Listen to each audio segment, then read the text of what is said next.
Looking forward to heading to the Wild West. It'll be that little bit wilder with the Stadium Super Trucks as well. That's the next round on our Virgin Australia Supercars calendar. This one, it's the WD-40 Phillip Island 500 Utes on their formation lap.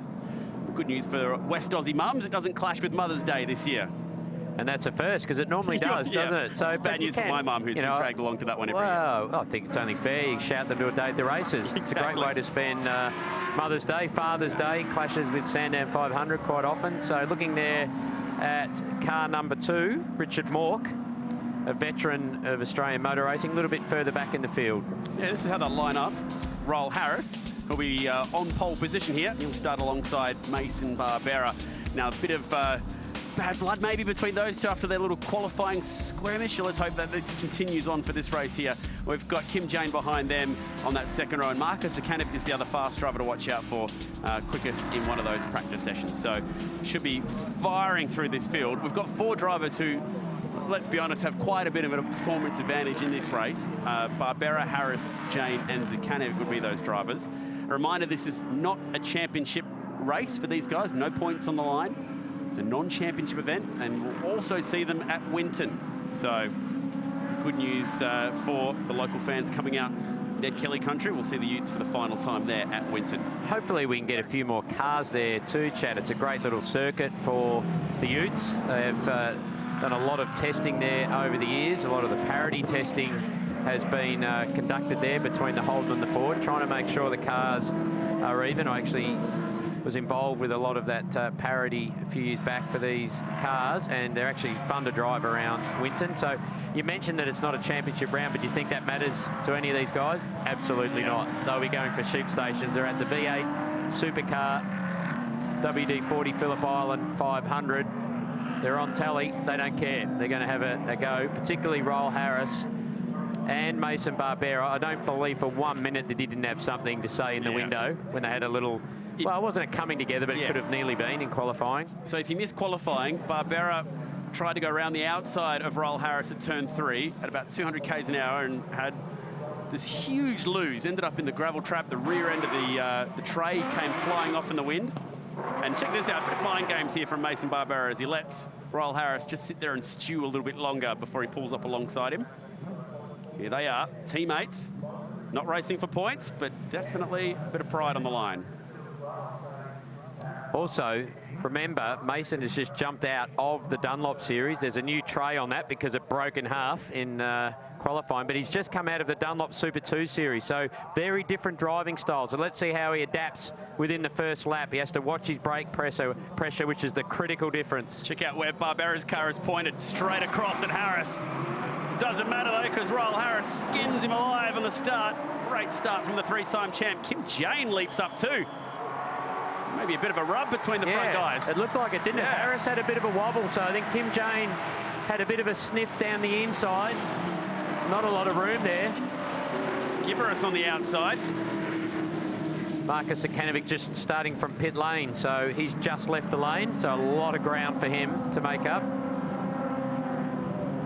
And Tony Ordino back there, the last car in this train, just slotting in behind his first race in the Utes. Actually move up from saloon cars. Got a good race on at the front. Peter Ward, he's P4 at the minute, trying to run with these leaders. This will be a big test for him, trying to run with some of the fastest guys we've had now. Series Skibberus under brakes, locking up. They find some room down at turn 4. Cedars had a bit of a look there underneath Richard Mork. Nandy Kiss looking quite racy. Car 24 there. So Harris has ticked the first box. He beat Barbera down to the first corner. And also holding that advantage just ahead of Kim Jane. Jane was very strong here 12 months ago. Ward on cold tyres running with the leaders here, so this is a good sign. Could have a bit of a race on our hands. Kim Jane had pole position 12 months ago, turned that into a race 1 win. Scrapping across the top at Lukey Heights. Guys at the back having a proper race as well here, Cam. Swapping positions. Yeah, it was Richard Mork in the yellow car in the Holden, having a look down the inside. Roll Harris got off MG corner really well. He's been able to get a 2-car length gap from Kim Jane, who's under pressure from Barbera. and Ward just a little bit further back. So as you say, some of these drivers, particularly from the midfield, quite new to V8 Ute racing, and they take a while to get your head around them as well. Hey guys, just an update on Marcus Sakanovic. The problem he had earlier on today was actually a throttle issue. So whilst on full throttle, the engine would just cut out. It's a control ECU, so they don't have a huge amount of changeability within the system. They changed over a pedal. Unfortunately, the problem's persisting. That is a big drama for Sakanovic. Thanks for that one, Cam. It's annoying when it's a control part that fails, isn't it? Because yeah, absolutely. You'd think it'd be the same in all of them, but sometimes mechanical parts or electrical parts just give up sometimes. So that's unlucky for Sakanovic. And Andy Kiss having to slide off the road at turn 1. So the front 3 guys going with each other here. Oh, goes around at turn 4, lights it up straight away. He'd been pretty busy in the first part of this race. Every time our camera caught a glimpse of someone having a bit of a move down the inside or the outside, it was Richard. So to find out whether he had any contact there. He was running 7th, just behind Stoopman. So he drops to the back of the field, or back to 10th at the moment. And Roll Harris setting fastest sectors that time round. So he certainly put his head down. Here we go. Maybe just locking up the rears there. Yeah, I don't think... Yeah, I just get a gut feeling that Ordino wasn't really close enough, was he? I think the rear of the car was light. Ordino's done well. He's gone from 10th up to 7th, so he's the big mover and shaker in this one in his first race with the Utes. Tim Jane is the Holden and the Ford Sandwich at the moment. So much experience, over 200 races in this category, plus multiple laps in NASCAR around the Thunderdome back in the day. He's raced Touring Car Masters. And then he jumps out of the Holden and will run to the Toyota 86 grid following this race. So it'll be interesting to see how he adapts. Most of the weekend, these two categories actually have gone back to back, so he's probably getting used to doing that. Not easy, always takes a lap or two. Barbera, I was just going to say, had a good run out of turn 2, Chad, but that hurt him a little. Just dropped a car length then by dropping the 2 wheels. Jane went wide, but he went wider. Just dropped that right side off. Good battle here for 4th position as well. Skibberus in his first Ute race. Very experienced Aussie racing cars driver with a few wins to his name. And here comes Ordino locking up both front tyres there for a moment. So local Victorian boy, spent a bit of time living over in Mandurah in WA. He's a FIFO worker up in the mines. That's a pretty big fly-in, fly-out roster all the way from northern WA back down to South Victoria. Does a few Ks just to get to work each couple of weeks. Good to see in his spare time doing a bit of motor racing. And a good category to start with.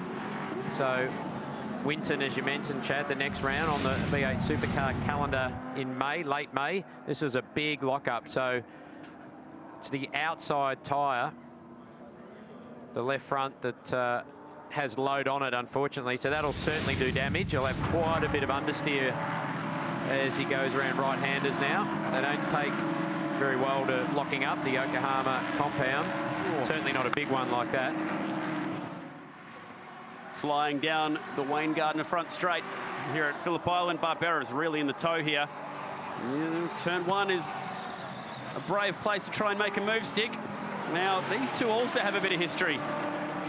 From memory, I think they were into each other at this track as well as Simmons Plains and a few others. Barbera really applying the pressure now. Just gives the back of that yellow Ute a little bit of a rub down at Southern Loop. This is where he needs to get a really good run out here. Better than last time, so a little bit closer. Commodore, or the Holden, I should say, is quite strong down here. Kim Jane has had a few brake lock-up issues in practice yesterday. Here comes but seems to be on top of that. Up the inside of Peter Ward. He's going to lock the rears. Just about barreled into him. Somehow caught that, but runs wide at the exit and might just hand that spot back. It'll be on here at Siberia. Yeah, Ward's on the outside. It's very hard to make a pass there all the way around the outside. He has to relinquish that one. You can see the rear lock-up, the chatter or the car vibrating. You get the rear of the car's quite light in these Utes, and you can actually physically see the rear wheels grabbing and hopping across the road. Here it is. It was just as he went to turn in, and then the back end of the car stood out anyway. Look at it flexing the bodywork as well. Great you really vision. Feel that. How was there much contact there? They ended up getting through. I think Ward did the right thing, just gave him a little bit of room on the inside so he didn't get carted off the road himself. Barbera's looking very racy though, and he's actually going to try down the inside there. Oh, that is as close as you can get onto the front straight here at Phillip Island. He's under the rear bumper. Doesn't mind having a crack, does the young teenager from Bundaberg. Cool view from up on top of the pit building at Phillip Island. You see people scurry from one end to the building to watch them come over Lukey Heights, back to the front straight. Doesn't matter if it's 2 wheels or 4. This is a fun racetrack to watch cars and bikes racing. And plenty of good vantage spots as well. He's good under brakes, isn't he, Barbera? Look at him dive in down there at turn 2. There's contact there for sure. A little bit of a nudge on the way in. So Kim Jane onto the front straight then would have lost complete sight of his mirrors, of his headlights rather. He was that far under the bumper, and it only takes a slight touch there to just completely unload the car in front. Will he get down the inside here? I don't think he's quite far enough in. He's having a lunge. Kim is giving him some room. They should be able to run side by side here. Oh. But not if you sort of get squeezed out on the exit. Tell you what, Jane gave me a bit of room to work with. Mason wasn't so forthcoming with the reply at the exit there. No, I think Kim was on a high end to nothing there. I mean, he left the door open, didn't he? And so he was on the outside anyway. But the driver code of conduct says you need to give room. Oh, here's a big slide. Quite a nice save, really. It's Mick Cedars. The back end of the Cedars racing team ute hang out. So you are supposed to give racing room if they're side by side on the exit of the corner, and generally that particular corner is discussed at driver's briefing about allowing room if you're side by side on the exit. Probably wasn't a lot of room shown to Kim Jones on that occasion. He's fighting back here in the action towing car, Marcus Zekanovic. Having a crack. We've got him listed being down in 11th at the moment and chasing the pack. Lap times, not too bad. So he had actually climbed a few spots up, but unfortunately he's falling back through the pack, so maybe that issue has reared its ugly head again. Yeah, it sounds like a sort of throttle sensor or something is playing up. Sometimes you get an electrical gremlin in any car, but particularly a production-based car, and it can be really hard to get on top of. So that's a shame. He had done a 50.7, so about the 3rd fastest lap of the race, so certainly no lacking speed for Marcus, but that intermittent problem really ruining his weekend. So here's Ordino, Stoopman and Mick Cedars having a battle. This is for 6th position. They're all trying to catch up to Peter Ward. Let's see how this has been playing out so far. Everyone's pushing the limits at turn 12, aren't they? You can see just how big that curb is. Cedars are just doing that every time through there now. Not bad for a P-plater, so clearly... So within his first 5 race meetings, so when you get your CAMS general competition licence, you have provisional. It's a provisional licence for 5 meetings, so your licence goes up to the clerk of the course and the stewards that observe. Oh, right on the edge that time, the IOR Petroleum entry. Jane might be able to close up again. They've been toing and froing in the lap times, these two. Let's see if Jane can spring a move back again halfway through this one. Needs a good run out of turn 12 if he's going to try and draw level, but this is where Barbera is really strong, actually. Give you some lap times this time through. See how these front guys are comparing. Raul Harris now with that 2.1 second lead ahead of the cars we're watching. Raul crosses the stripe up ahead. And that time it's a 150.9. Now 151.1 for Barbera. And then Jane just behind them. So not a lot between them. This battle's raging on still. More Demolition ute holding steady out of the Western Sydney Motorsport entry. Blake Scaberis. Craig Woods was pretty impressive in that ute last year when he debuted at Winton, and then there was a few rounds towards the end where he showed some pretty good speed. Oh, that's wild. Proof that they're having a crack, that's for sure. Sliding through turn 1, just gathering it back up before the loop. this is the fight for fourth. The other thing to think about here, Cam, we don't know what the reverse grid number is going to be. It's usually around half the field, so it might be the top 5 or 6. It'd be cool if they flipped the whole field and we got to see them race for positions. Yeah, back in, what has been consistent in Ute racing and was a great initiative was when the winner would draw out a number, and then that number was what was reversed. So all balls went in. So with a bit of luck, if we could have a full reverse grid, Marcus Sakanovic just needs to finish and circulate to go on pole. Obviously, he'll start last if it was a full reverse grid if he doesn't finish. So he needs to just keep circulating. Hopefully they can fix that car. I'll tell you, Kim James suddenly found a bit of speed in this car. I'm not sure if he's just started driving it a little different or whether Barbera started with a higher tyre pressure, because he's faded and Kim is looking quite strong. Ryle's just been able to gap them a little bit more. That green box this last time by proof that Jane's got a fast Ute underneath him at the moment. A bit of a mixed year last year. Had a lot of car speed. Let's just see what's going on here. This is the run out of Siberia. I haven't seen too many drivers drop a wheel off there this weekend yet. No, we've had quite a lot of excursions, though, haven't we, with the low grip. Traditionally, after rain here, the track can sometimes grip up. Oh. Cameron, it's a fast place, Phillip. You've done plenty of laps around here. Yeah, and certainly the tyre pressures are critical. I jumped in with Kim Jane's team and said, have you guys pressured this for the end? They said, that's the ambition, that's the plan, and it looks like it's working. Okay. There's one team who's going to know a thing or two about tyres. It'll be the Bob Jane T-Marts team. Well, that's good. That's great information, because certainly what we're seeing inside here, Cam, with the lap pace and just physically out on track. Look, he's all over the back now of Barbera. One thing, though, is being close. The other's trying to find a way past. Kim Jane's got a long memory. He will have no issue in remembering the treatment that he got at the exit of turn 4. He would love a chance to return serve. Again, he drops a wheel off at Siberia.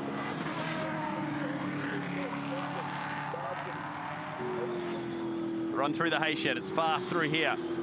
Barbera's cars look pretty taily through that part of the track in this race. Jane closing across Lukey Heights. Roll Harris having a pretty casual drive for the win here at the moment. Oh, no, not close enough. Kim really needs to not sort of fake the pass or try and pressure him into a mistake, but he just needs to sit back there, look after that tyre, and then just make one decisive move. If you sort of try and do the half passes and try and rattle him, it really is just going to hurt his own tyre. So just try and drive it nice and straight, chip away, and then have one go, one attempt to pass on the last lap, because I think we are starting our last lap now. 4.5 Ks to go. Can Royal Harris hang on? Can Kim Jane get back around Mason Barbera? That's that fight for second that we're watching. Here they go.